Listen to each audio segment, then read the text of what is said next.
If you've ever told yourself, I just need more confidence, I want to suggest that you may have been aiming at the wrong target.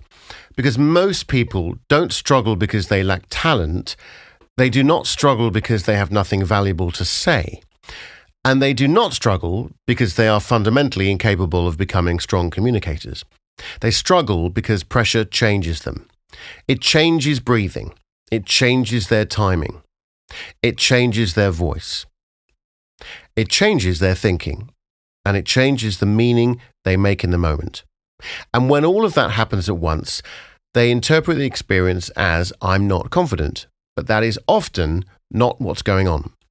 What is going on is that their system is becoming dysregulated under pressure. That is a very different problem, and it leads to a very different solution. Because if confidence is something you either have or you don't have, then you are stuck waiting for it. You are waiting to feel ready. You are waiting to feel brave enough. You are waiting to feel calm enough. You are waiting to feel certain enough. But if confidence is better understood as regulation under pressure, then suddenly this becomes trainable. Not easy necessarily, but trainable. And that matters because it shifts the whole conversation. You no longer need to ask, how do I become a naturally confident person? You ask, how do I stay more steady when the stakes rise? That is a much better question. It is more honest and it's more useful. And for most people, it's where real change begins. In the previous episodes, we talked about why people become invisible in rooms they should be influencing, and how vocal distortion often leaks authority in ways you cannot hear yourself. This episode takes us a layer deeper, because underneath the rushed pace, the clipped endings, the flat tone, the tight throat, and the overthinking, there is often one central issue. Your system is reading the moment as threat. Not always extreme threat, not always panic. Sometimes it is subtle. Sometimes it is just enough pressure for your body to stop supporting you properly. And once that happens, you do not just sound different, you become different. Your attention narrows, your body braces, your voice loses freedom, your thoughts fuse with fear. And your behavior starts organizing itself around escape, control, or self-protection. And that is why self-belief alone is just a poor target. Because in the moments that matter most, belief is often too abstract to help you. You can believe in yourself on a Sunday afternoon. You can believe in yourself while journaling. You can believe in yourself after a good coaching session. You can believe in yourself while imagining a meeting that hasn't happened yet. But then Tuesday arrives. You are in the boardroom. You are interrupted early. Someone more senior than you looks unconvinced. Your breathing changes. Your mouth goes dry. You rush the next sentence, and your mind starts scanning for danger. And now all that beautiful self-belief is nowhere to be found. Why? Because the system that runs under pressure is not primarily interested in your affirmations. It is interested in survival. Now, I do not mean survival in a dramatic sense. I mean the body's very old, very efficient way of protecting you from perceived social risk. And social risk matters more than most people realize. Being judged matters. Being dismissed matters. Losing status matters. Getting it wrong in front of other people matters. For human beings, these things have always mattered. So when people say, why do I react like this? It's only a presentation. Well, to the thinking mind perhaps, but to the body, it may not feel like only a presentation. It may feel like exposure, uncertainty, loss of control, evaluation, danger. And the body responds accordingly. This is why some of the most capable people I work with can sound calm and articulate in a one-to-one conversation and then find that everything changes the moment there is a room, an audience, hierarchy, or consequence. It's not because their skills vanish. It's because pressure reorganizes the system. That's a very important distinction. Because if you think the issue is, I'm just not a confident person, then your identity becomes the problem. But if the issue is my system changes under pressure and I need better regulation, then the problem becomes practical, and practical problems can be worked with. This is one of the reasons I find acceptance and commitment therapy, or ACT, so useful in this kind of work. And not because every communication issue needs psychological language attached to it, but because ACT offers a very clear and very humane way of understanding what happens when the mind gets hooked on threat. One of the key ideas in ACT is fusion. Fusion means becoming so entangled with a thought that you stop seeing it as a thought and start experiencing it as reality. So rather than noticing, I'm having the thought that I'm going to mess this up, you experience it as I am going to mess this up. And rather than noticing, I'm having the thought that they can hear I'm nervous, your experience is they can hear I'm nervous, and that means I'm losing credibility. Rather than notice I'm having the thought that I need to sound impressive, you experience it as an instruction you must obey. And once you've fused with those thoughts, your behavior begins to change. You start monitoring yourself too closely. You start trying to control your voice. You start speaking from the neck up. And you start abandoning the actual message in favor of self-management. You stop relating to the room and start relating to the threat in your own mind. That is fusion in action. And this happens because many people think confidence is the absence of those thoughts. It's not. Confident communication, in the deeper sense, is not the absence of anxious thoughts. It's the ability to continue functioning while those thoughts are present. That is a huge shift. You don't need to wait until your mind is silent. You do not need to eliminate every doubt. You do not need to feel emotionally perfect before you speak well. You need the ability to notice what is happening, make room for it, and stay connected to what matters. And that is much closer to what real confidence looks like. Not inflated self-belief, not performance swagger, not pretending you are relaxed when you're not. Steadiness, contact with the moment, the ability to stay organized enough physically and mentally to do the things that matter, even when your internal experience is not ideal. And that is a far more useful definition. Let's make this concrete. Imagine two people giving the same presentation. The first person says, I feel confident. The second person says, I feel nervous. Who is going to perform better? Most people assume the first, but that's not necessarily true. Because what matters is not just what they feel, it is what they do with what they feel. The first person may feel confident but become complacent or disconnected or sloppy. The second person may feel nervous but remain grounded, breathe well enough, pace well enough, and stay connected to meaning and deliver clearly. So the goal is not how do I feel confident? The goal is how do I function well in the presence of activation? And that is regulation. And regulation is physical. This is one of the biggest misunderstandings in the confidence conversation. People are often treating confidence as a belief problem, a mindset problem, a thought problem. And of course, that thought matters. Interpretation matters. And that self-story matters. But if the body is dysregulated, your best thoughts may not be available to you. When the system begins to mobilize under pressure, you may get shallower breathing, more muscular holding, increased jaw tension, reduced vocal freedom and narrow attention, an urge to rush, and a growing sense that you need to get through the moment as quickly as possible. That last part is especially important because many communication problems are escape strategies in disguise. Rushing is often an escape strategy. Over-explaining is often an escape strategy. Speaking in a flat, controlled tone can also be an escape strategy. Trying to sound overly polished, filling silence can be an escape strategy, or using too many words. Going blank can even be understood in part as also a system overload response. The common thread is this. The body and mind are trying to protect you from the discomfort of being exposed. Once you understand that, you can become much less moralistic with yourself. You stop saying, "What's wrong with me?" and start saying, "My system is doing what systems do under threat. Now I need to train a better response." And that does not mean indulging it. It means understanding it well enough to work with it.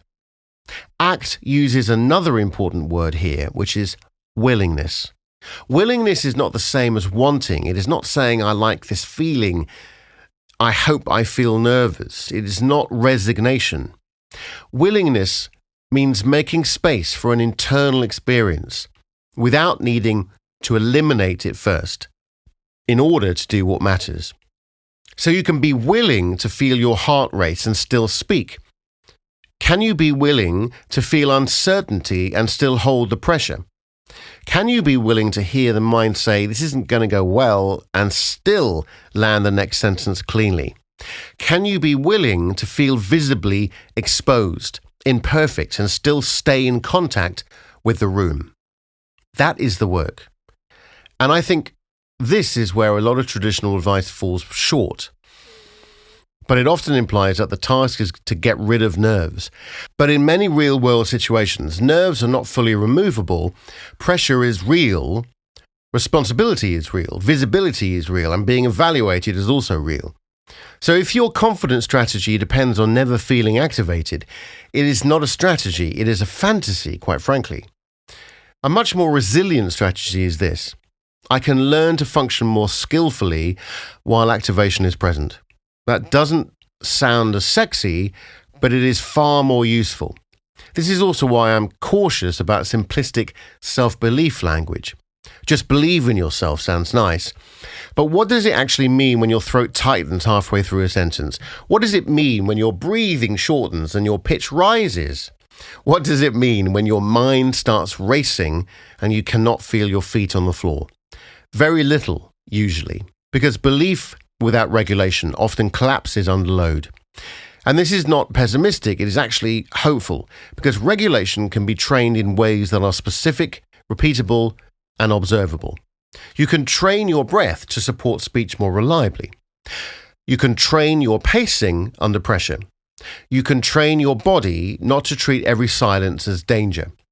You can train your attention to return to the message rather than spiraling into self-monitoring. You can train your willingness to stay with discomfort for longer, and you can train your voice to remain more organized when adrenaline appears. This is why I say confidence is physiological steadiness, not emotion. Or at the very least, it is much more about steadiness than it is about feeling good. Now, steadiness does not mean robotic calm. It does not mean becoming flat, and it doesn't mean becoming detached from your humanity. In fact, the opposite is often true. When people are more regulated, they tend to sound more alive, more resonant, more present, more connected, more themselves. And that matters. Many people confuse confidence with polish, or confidence with dominance, or with performing a kind of certainty. But some of the most compelling communicators don't sound polished in an artificial sense. They sound grounded. Their timing works. Their voice carries. Their message lands. Their nervous system is not fighting them quite so much. And that is what people tend to respond to, not perfection, congruence. This is also where episode 2 connects directly into this one. In episode 2, we explored how authority leaks in subtle vocal ways. Soft starts, flattened tone, rising endings, acceleration, and all the little shifts that signal uncertainty even when your content is wrong. What sits underneath of many of those shifts?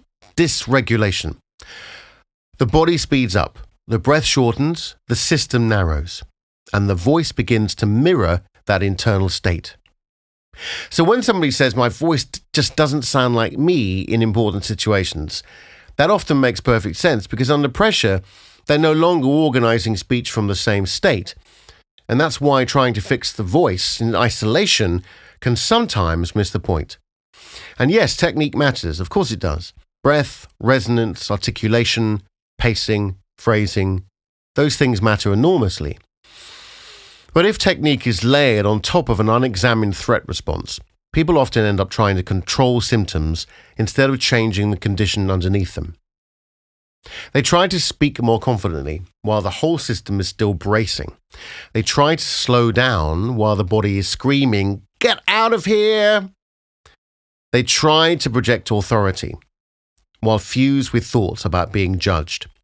That is a hard way to work, and much better route is integration. Understand the threat response. Notice fusion when it happens. Practice willingness. Train the body. Train the voice. Train the capacity to stay present under social pressure. Now we're doing something far more complete. Let's talk a little bit about threat. Threat is not always about the external situation alone. It's also about meaning. One person presents to a room of 20 people and feels fine. Another presents to the same room and feels intense activation. Why? Because the event means something different to each of them. Perhaps one person is fused with a story about needing to prove themselves. Perhaps one person has a history of being interrupted or dismissed. Perhaps one person associates visibility with humiliation. Perhaps one person believes that sounding nervous equals losing authority. And perhaps one person thinks every performance has to justify their place in the room. So the situation is not just the situation, it becomes loaded. And once it becomes loaded, the threat response gets stronger. This is where the internal narrative really matters. Not because thoughts cause everything, but because the meaning attached to an event shapes how the system prepares for it. If your internal narrative is, "This is dangerous, I mustn't muck up, I cannot let them see uncertainty, I need to prove I belong," then our body is likely to organize around defense. But if your narrative becomes, "This matters, I care, my system may activate, I can work with that, and I don't need to feel perfect to communicate clearly," then the whole thing softens. Not disappears, softens. And that word is important because, again, we are not chasing total control. We are trying to reduce uncertainty and unnecessary struggle. A lot of confidence advice sells certainty, but real communication strength is often the ability to tolerate uncertainty without collapsing into self-protection. That's why willingness matters so much. Willingness allows you to stop spending all your energy on the internal war. Instead of fighting the nerves, hiding the nerves, judging the nerves, and panicking about the nerves, you start building a different relationship with them. You notice them, you allow some room for them, and you keep orienting towards the thing that matters, your message, your listener, your intention, your values. Now that last word, values, is very important in ACT. Values are not goals in the narrow sense. They're qualities of action, ways of being. So rather than trying to be confident, which is vague and slippery, you might choose to be clear or useful, honest, steady, generous, direct, or courageous. Notice how different that feels. Be confident is hard to operationalize. Be clear is more concrete. Be useful is more concrete. And be direct is more concrete. Values give you something to move towards when the mind is noisy. So before an important conversation, rather than asking, "Do I feel confident?" you might ask, "How do I want to show up here?" And the answer might be, "I want to be clear. I want to be calm enough to think. I want to be respectful. I want to hold my ground. And I want to be connected to the point I'm making." And that gives the nervous system a different kind of instruction. Not feel better, but move in this direction. And that's trainable. It's also compassionate because it doesn't mean that you're wrong for having an internal reaction. It simply asks more of you than obedience to that reaction. Now, let me give you a simple distinction that I think will help.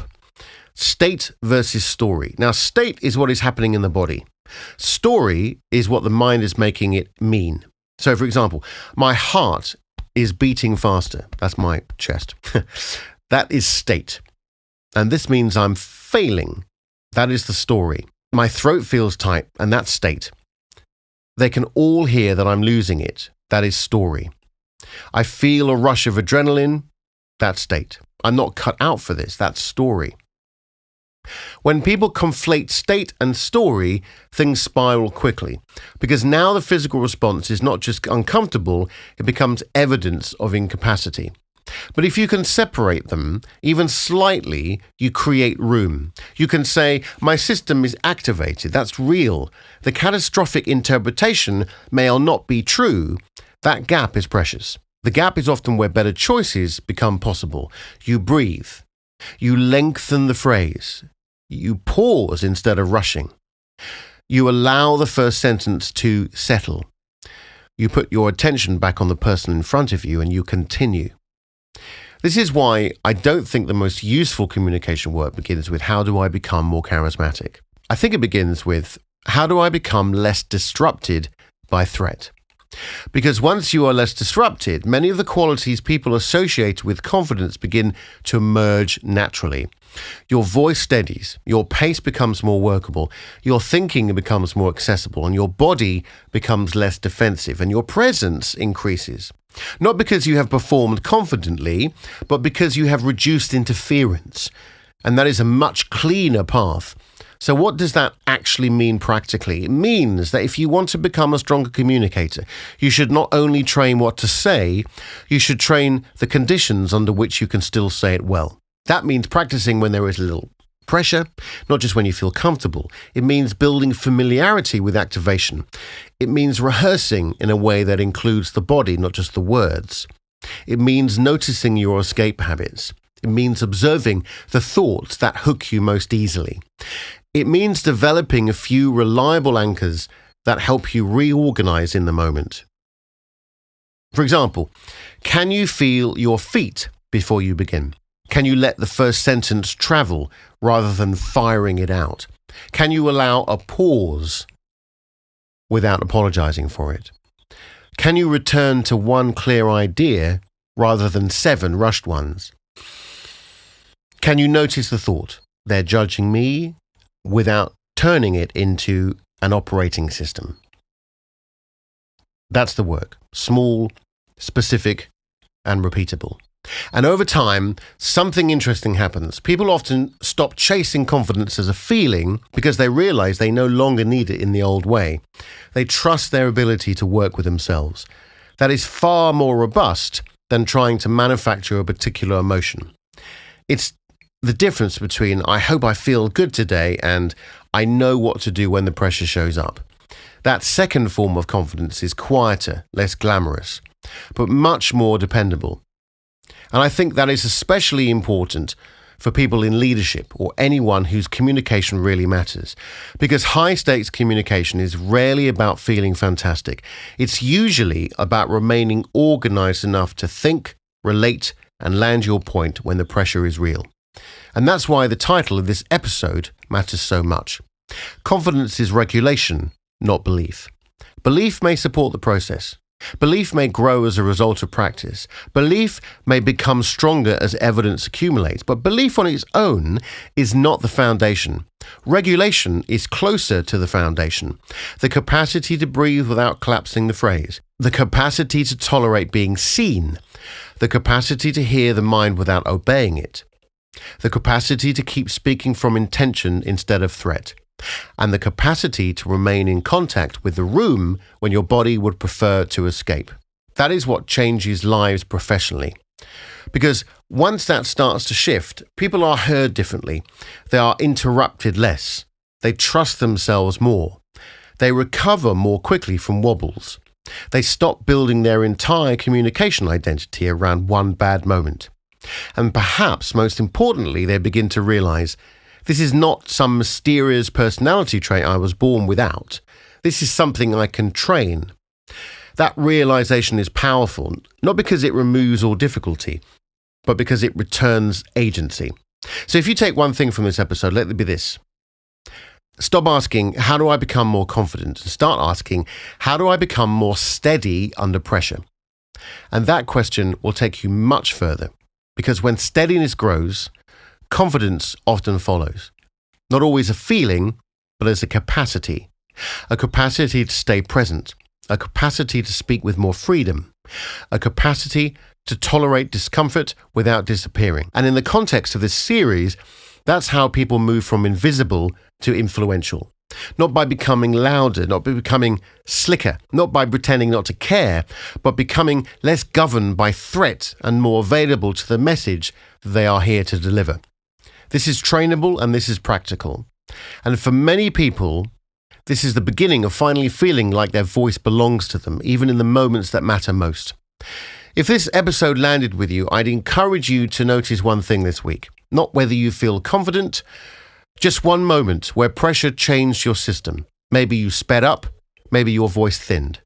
Maybe you lost the end of the sentence. Maybe you went into your head. Maybe you started trying to sound right instead of trying to communicate. Just notice it, because awareness without judgment is where this work starts.